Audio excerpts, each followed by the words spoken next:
واشكو اليه فارتكبت مني وما فعلت فيه فضربوا بأجنحهم حتى كان الله لم يجعل في قلب احدهم من الرحمه شيئا. ولما اشتد به الحال رفع ظهره الى السماء وقال: اللهم يا متعالي المكان عظيم الجبروت شديد المحال غني عن الخلائق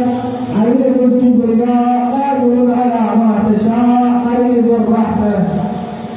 صادق الوعد صابر النعمه حسن البلاء قريب اذا دعيت محيط بما خلق قادر التوبه لمن تاب اليه قادر على ما أردت تترك ما قرأت شكور إذا شكرت ذكور إذا ذكرت أدعوك محتاجا وأرغب إليك فقيرا وأفزع إليك خائفا وأبكي مكروبا واستعين بك ضعيفا وأتوكل عليك كافيا. اللهم احكم بيننا وبين قومنا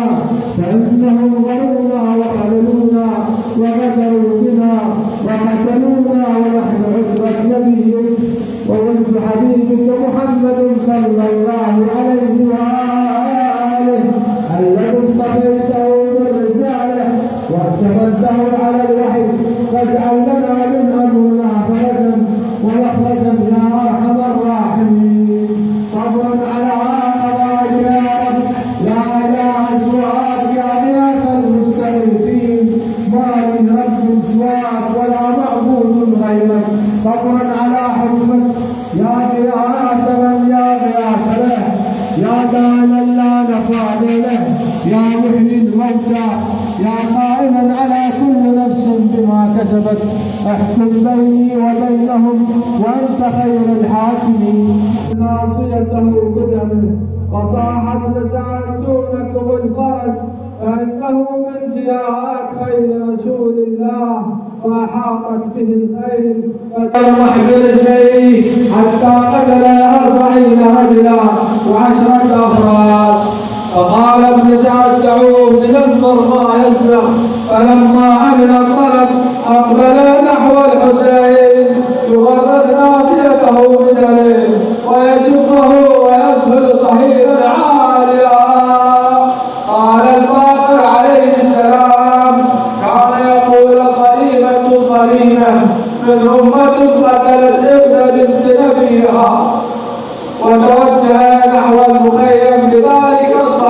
الصهيل وكأني بالعقيدة يا مهر حسين قل عنوني دعت بي يا خايف بي يا شفي اشجب مصباب كل بقلب خي ومن يا جرح دمنا يفور اكثر يا مهر حسين يا كل حسين وين اخذنا وياك ودينا لولينا هاي الخير ساعة ولفت لينا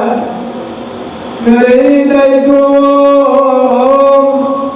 وبردها يتوزع. فلما نظرنا النساء الى الجواد مخزيا وزرت عليهم الويا خرجنا من الخدود على الخدود لا ترى وبالعويل داعيات وبعد العز مذللات والى مصرع الحسين مبادرة واحدة تحلو عليه تموت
وصرف وجهي عنها ودموعه تسيل على لحيته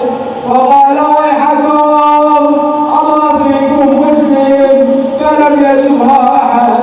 فأجابها عمر بن سعد حيث صاح بالناس انظروا إليه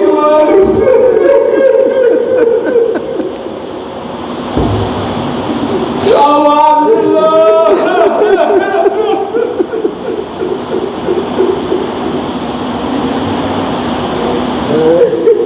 انزلوا اليه فاريحوه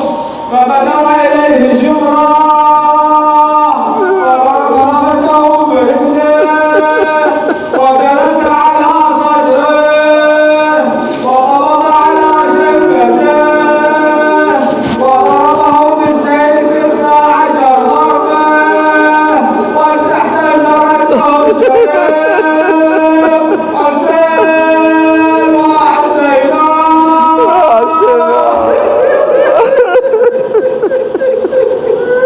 واي بابا وحسينا رحم الله منا واي بابا وحسينا واي بابا وحسينا يا رحم الله منا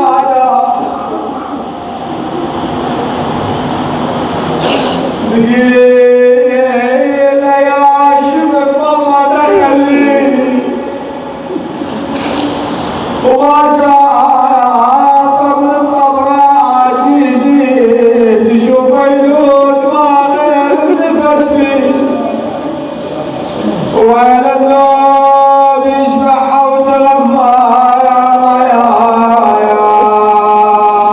عظم الله لنا ولكم الأجر يا للمصاب الجليل إلهي بالحسين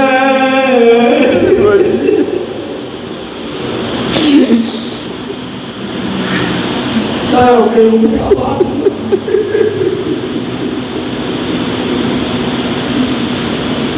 إلهي باسمك العظيم الأعظم الأجل الأكرم يا الله إلهي بالحسين الوجيه وبجده وأبيه وبالتسعة المعصومين من ذريته وبنيه شافي مرضانا يا الله يا الله اقضي حوائجنا يا الله اللهم لا تخرجنا من هذا المكان إلا بذنب مغفور يا الله اللهم لا تفرق جمعنا هذا بحق الإمام الحسين يا الله إلى أرواح أمواتنا أموات الجالسين السامعين المؤسسين لهذا المأتم المبارك رحم الله من يقرأ سورة المباركة الفاتحة مشفوعة بذكر محمد وآل محمد. اللهم صل على محمد وآل محمد.